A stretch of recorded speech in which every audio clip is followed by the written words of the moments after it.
Fast मोर दुख रहा जे 2 वर्ष मोर कोल किसी संतान नथिले तो ठाकुर को मुझे बहुत करी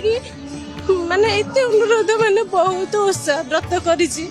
ठाकुर शरण आसला पुआ गोटे देले गोटे झील देले आमर हस खुशी परिवार थिले सब ठीक रहा। एबे 2 मास तलर कथा मोर निज बहु छात उपर को जाइथिले से तल को खसी पड़े पर आशा ही नथिला माने बहु बचिबो बोली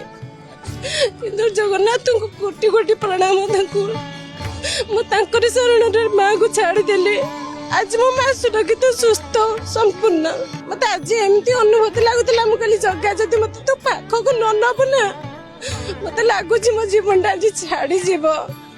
एमती एत कष्ट भी आज आसी प्रभु मत बहुत भल से दर्शन देते। जगन्नाथ